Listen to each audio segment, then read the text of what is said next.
ఒక company stock ఒక సంవత్సరంలో 130% పెరిగింది. కానీ అది రిటైల్ ఇన్వెస్టర్ దాన్ని ఎక్స్‌పెన్సివ్ అని వదిలేశారు. కానీ ఇప్పుడు అదేమవుతుంది, అదే సేమ్ ఇన్వెస్టర్ ఇప్పుడు రిగ్రెట్ అవుతున్నారు. ఆ కంపెనీ ఎందుకు వదిలేసినామని. సో, ఇట్లా ఇదొక స్టోరీ. సో, ఇండియాలో మనకి ప్రతి సోలార్ పార్క్‌లో గాని, ప్రతి విండ్ ఫార్మ్‌లో గాని, ప్రతి రైల్వే లైన్‌లో గాని ఒక హిడెన్ కంపెనీ మనకి తోడుగా ఉంటుంది. సో, ఆ కంపెనీ పేరు వచ్చేసేసి మీరు ఎక్కడ న్యూస్ పేపర్‌లో గాని ఎక్కడ ఇనుండరు. కానీ ఆ కంపెనీ లేకుండా ఇండియా ఎనర్జీ ఫ్యూచర్ పాసిబులే కాదు. సో, అట్లాంటి కంపెనీ గురించి ఈరోజు మనం డిస్కస్ చేసుకోబోతున్నాం ఈరోజు మన వీడియోలో. సో, ముందుగా ఇది డిస్క్లైమర్ చదవండి. సో, ఇండియాలో ఫస్ట్ ఇండియాస్ గ్రిడ్ అనేది ఫ్యూచర్‌లో మనకి రీబిల్డ్ అయ్యే అవకాశాలు కనిపిస్తున్నాయి. ప్రతి దాంట్లో సోలార్ ప్యానెల్స్ పరంగా చూస్తే అయినా, విండ్ టర్బైన్స్ పరంగా చూస్తే, ఈవీ ఛార్జింగ్ స్టేషన్స్ పరంగా చూస్తే అయినా, ఎలక్ట్రిసిటీ పరంగా చూస్తే అయినా, ఎఫిషియెంట్‌గా ట్రాన్స్మిట్ చేయడానికి ఒక బ్యాక్‌బోన్ కావాలి. ఆ బ్యాక్‌బోన్‌ని బిల్డ్ చేసే కంపెనీ ఏది? మన హితాచీ ఎనర్జీ కంపెనీ. ఇది పవర్ ఇండియాగా మన ఎన్ఎస్ఈలో లిస్ట్ అయింది. సో, మార్కెట్ క్యాప్ పరంగా చూస్తే 1.15 లాక్ క్రోర్ అనేది ఉంది. సో, ఆర్డర్ బ్యాక్‌లాగ్ చూస్తే 30 క్రోర్స్ ఉంది. అండ్ రెవెన్యూ గ్రోత్ పరంగా చూస్తే 30% ప్రాఫిట్ ఆఫ్టర్ టాక్స్‌లా కనిపిస్తుంది. ఒక్క సంవత్సరంలో ఆల్మోస్ట్ మనకి 12,000 క్రోర్స్ నుంచి 26,000 క్రోర్స్ వెళ్ళింది. అంటే లాస్ట్ ఇయర్ ఇన్వెస్ట్ చేసిన వాళ్ళకి 128% రిటర్న్ ఇచ్చింది. మనకి స్టాక్ ప్రైస్ పరంగా చూసినా ఆల్మోస్ట్ మనకి 11,000 నుంచి 26,000 వరకు మనకి ర్యాలీ అనేది కనిపించింది. సో, ఈ స్టాక్ ఇప్పుడు సరైనదేనా, లేకపోతే కంపెనీ పరంగా ఏదైనా ఫ్యూచర్‌లో జరగబోతుందా పెద్దగా అనే దాని గురించి ప్రతి ఒక్క దాని గురించి ఈరోజు క్లియర్‌గా డిస్కస్ చేసుకుందాం. 360 డిగ్రీస్‌లో మన అనాలిసిస్ అయితే ఉండబోతుంది ఈరోజు. సో, ఇప్పుడు మనకి ఈరోజు మన హితాచీ ఎనర్జీ బిజినెస్ మోడల్ అర్థం చేసుకుందాము. అండ్ బిజినెస్ పరంగా ఎలా ఉంటుంది, ఫైనాన్షియల్ ట్రెండ్ పరంగా ఎట్లా ఉంటుంది, అండ్ మైక్రో పరంగా ఎలా ఉండబోతుంది, అండ్ ఇన్వెస్టర్స్ పరంగా మనం ఎట్లాంటి జాగ్రత్తలు తీసుకోవాలి, ఇది ఒక కరెక్ట్ టైం అయినా కాదనే దాని గురించి క్లియర్‌గా డిస్కస్ చేసుకుందాము. సో, ముందుగా మీ అందరికి ఒక ఎగ్జాంపుల్ చెప్తానండి. సో, మీరు ఒక కార్ అనేది ఉంది. అది టాప్ బ్రాండ్, పవర్‌ఫుల్ ఇంజిన్. కానీ రోడ్ లేకపోతే ఆ కార్ ఎందుకు, అది ఏం పని చేయదు కదా! సో, అట్లానే సేమ్ సో, ఈ ఎనర్జీ ఇన్‌ఫ్రాస్ట్రక్చర్‌కి కంపెనీ లేకుండా అది ఎనర్జీ ఇన్‌ఫ్రాస్ట్రక్చర్ అనేది బిల్డ్ అవ్వదు. సో, ఇండియాలో మనకి సోలార్ పార్క్స్ బిల్డ్ చేస్తుంది. రాజస్థాన్‌లో గాని, గుజరాత్‌లో గాని ఎలక్ట్రిసిటీని ఢిల్లీకి గాని, ముంబైకి గాని, హైదరాబాద్ గాని తీసుకెళ్లాలంటే ఒక ట్రాన్స్‌మిషన్ గ్రిడ్ అనేది కావాలి ఖచ్చితంగా. ఆ ట్రాన్స్‌మిషన్ గ్రిడ్‌ని తయారు చేసే కంపెనీ మన హిటాచీ కంపెనీ. సో, ఇప్పుడు మన హెచ్‌విడిసి సెక్షన్స్ పరంగా చూస్తే మనకి రీసెంట్‌గా మనం మాట్లాడుకున్న వర్నోవా గాని, క్వాలిటీ పవర్ గాని, ఇవన్నీ హెచ్‌విడిసి సెక్టార్ కిందకొస్తాయి. సో, ఇప్పుడు high voltage direct current technology అనేది ఇండియాలో ప్రతి 2 హెచ్‌విడిసి లింక్స్‌కి ఒక హిటాచీ ఎనర్జీ టెక్నాలజీ అనేది కావాలి.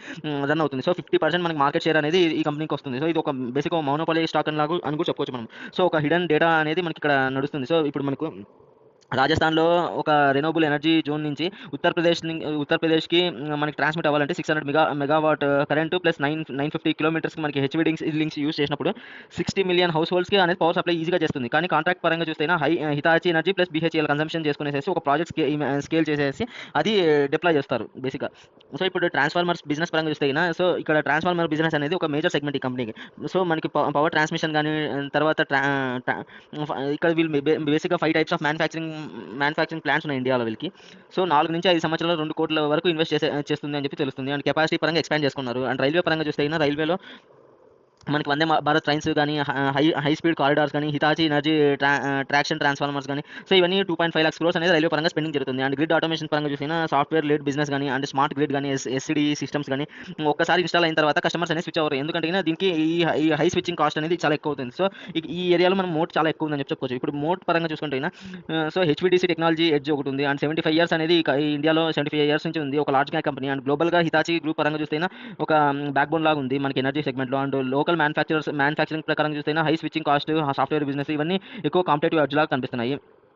సో, ఇప్పుడు మనకి బిజినెస్ పరంగా ఒక క్లారిటీ వచ్చింది. అండ్ ఫైనాన్షియల్స్ పరంగా ఎలా ఉన్నాయో ఇప్పుడు చూద్దాము. ఫైనాన్షియల్స్ పరంగా చూస్తే Q3 FY26లో అక్టోబర్ నుంచి డిసెంబర్ వరకు చెక్ చేసుకుంటే 2000 క్రోర్స్‌లో 21 క్రోర్స్ అలా రెవెన్యూ జనరేట్ చేసే కంపెనీ ఇప్పుడు ఆల్మోస్ట్ 8000 క్రోర్స్ అనేది రెవెన్యూ అనేది జనరేట్ చేస్తుంది. అంటే ఆల్మోస్ట్ 4 టైమ్స్ మనకి రెవెన్యూలో గ్రోత్ కనిపించింది.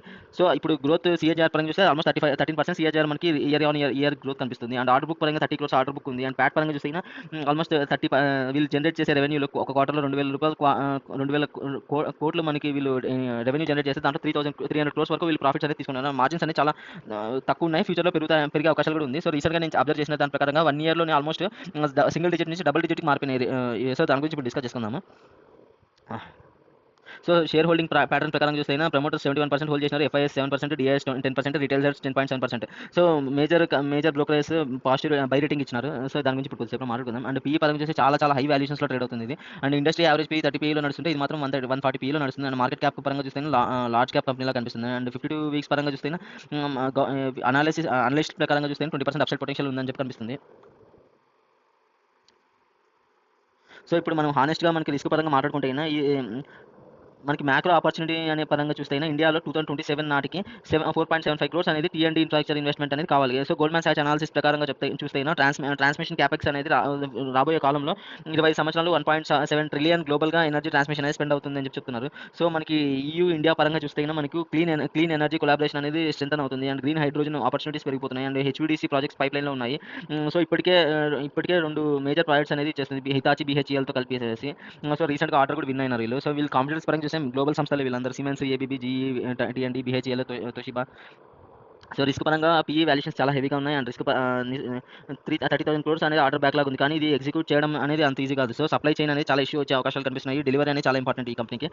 సో మనకి గవర్నమెంట్ పరంగా చూస్తే గవర్నమెంట్ స్లో డౌన్ అయింది అనుకోకుండా ఒక ఎలక్షన్ సైకిల్‌లో మనకి స్పెండింగ్ జరుగుతుంది. ఇంకొక ఎలక్షన్ సైకిల్‌లో మనకి స్పెండింగ్ జరిపినప్పుడు అప్పుడు ప్రాబ్లమ్ అయ్యే అవకాశాలు కనిపిస్తున్నాయి. అండ్ హెచ్‌వీడీసీ ప్రైస్ పరంగా డిలే అయినా కూడా మనకి ఆర్డర్ ఇన్‌ఫ్లోస్ ఫ్యూచర్‌లో ఇంపాక్ట్ అయ్యే అవకాశాలు కనిపిస్తున్నాయి. అండ్ మార్జిన్స్ పరంగా చూస్తే 2.1 నెట్ మార్జిన్ అనేది ఉంది ఇప్పుడు ప్రెజెంట్. అండ్ కాంపిటీటర్స్ పరంగా ఇంటెన్స్‌గా ఉన్నారు. అండ్ రా మెటీరియల్ కాస్ట్ పెరిగే అవకాశాలు ఉన్నాయి. రీసెంట్‌గా మనకి టారిఫ్స్ రిలేటెడ్‌గా కానీ, గ్యాస్ రిలేటెడ్‌గా చాలా ఇష్యూస్ వచ్చినాయి. సో దాని రిలేటెడ్ ఇంపాక్ట్ కమింగ్ క్వార్టర్‌లో మనం అబ్జర్వ్ చేసుకోవచ్చు.